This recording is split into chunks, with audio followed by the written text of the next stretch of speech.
Hello guys! Hello! Taurus! Welcome dito sa aking channel, Taurus. Alamin natin kung anong messages, vibration, gabay energy para sa iyong lahat. Tayo general reading, so pwede kang makaresonate. Gamitin mo ang iyong intuition sa panonood, Taurus. Okay, Taurus, money, career, financial reading. So, alamin natin kung ano yung mga mensahe na gustong lumabas or gustong magpakita sa'yo ngayong June. So, number 4, discontent and boredom. And 5, emotional loss. Taurus, bakit ganon? Yung emotional mo is sobrang masaya or yung overall general reading mo, maganda yung June. Pero sa usaping pera natin, kung makikita mo dito, meron ka Taurus na hinihintay Magkasunod kasi to Diba? Pwedeng naghihintay ka ng trabaho, naghihintay ka ng graduation, naghihintay ka ng retirement, lump sum, payouts, or kung ano pa man. And, ang tagal-tagal mo nang naghihintay, Taurus. Or pwedeng naghihintay ka ng stability sa iyong buhay. Ginawa mo na yung best mo, ginawa mo na yung part mo as individual, naging masipag ka, naging matipid, lahat ginawa mo, but now, parang nakikita natin dito guys na masyadong hindi ka, distracted ka din Distracted ka, hindi ka kontento, wala kang interest nawawalan ka ng interest, parang iniisip mo na it's a waste of time. Diba? Waste of energy kung bibigyan mo ng focus, parang ganon. Etong dalawang to, medyo negative yung impact niya sa'yo. Pero etong Zero the New Beginning, Zero the Fall, sinasabi ng barahan na kailangan mong umalis dito sa dalawang barahang to. May mga pagkakataon sa buhay ng tao na dumarating sa ganitong sitwasyon, diba? Hindi naman sa lahat ng oras motivated, determinado, excited yung isang tao. May mga oras din na sobrang down na down ka, diba? Bagsak na bagsak yung pakiramdam mo, apektado, like may problema sa pamilya, may problema sa relationship, may problema sa kung ano pa man. Minsan apektado yung trabaho, minsan apektado yung hormones, minsan apektado lahat sa buhay. So, nakikita natin dito na hindi pa huli ang lahat, Taurus, para makapagsimula ulit. Like for example, for the month of June, if hindi mo, parang nakikita natin kasi dito na ang month of June is may offer sa'yo ng pagsisimula. Pwedeng magsimulang maghanap ng trabaho, magsimulang magnegosyo, mag-process ng papeles, alam mo ganon. But, walang interest Parang iniisip mo na, kailangan kong magpahinga. Kailangan kong maghintay, parang ganun. So, kailangan ko munang bigyan ng sarili ko ng time para makapag-rest and makapagpahinga ng maayos, diba? So, okay lang yun. Okay lang yun kasi yun nga yung sabi ko sa'yo kanina, hindi lahat ng oras motivated yung tao. Hindi lahat ng oras kailangan mo kumayod ng kumayod. May time nagpahinga, may balance So, dito, if ganyan yung pakaramdam mo, okay lang. Ibigay mo yan sa sarili mo.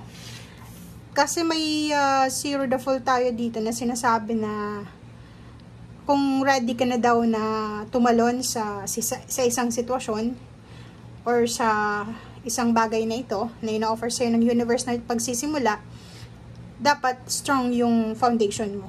Pero kung may nakakaramdam ka ng defeat or nakakaramdam ka ng boredom or distraction, hindi mo magagawa tong pagsisimula na to. Kasi mabilis kang madrain. So, siguro etong barahan na to is nagsasabi na this month of June, so usaping pera, may iba sa inyo na magpapahinga, may iba sa inyo ditong magfo-focus muna sa physical health nila.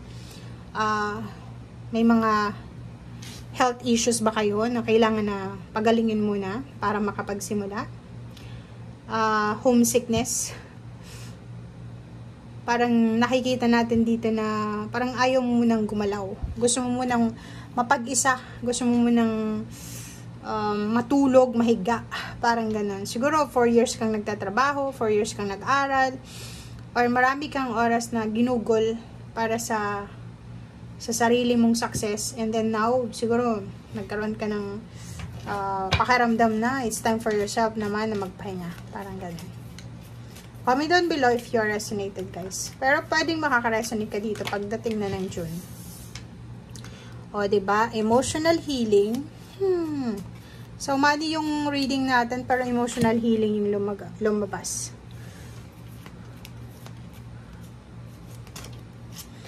O.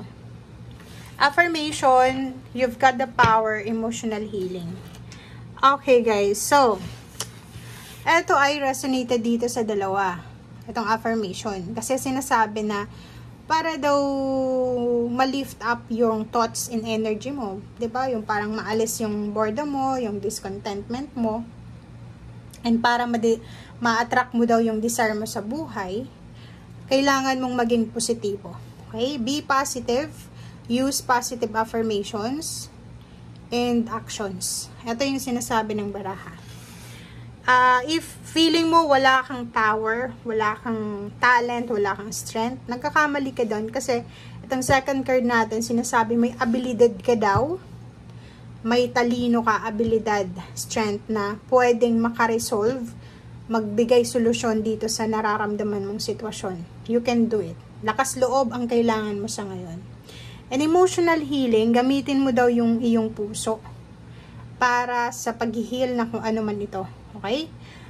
Maraming biyaya, maraming blessings, new blessings, and pagmamahal ka na matatanggap. It's either suporta from your friends, from your family, or sa mga taong posibleng nagmamahal sa'yo. So, if kailangan mo ng support system, why not ask help sa mga kamag-anak, sa karelasyon, sa kaibigan, or kanino man na pwedeng makatulong sa'yo.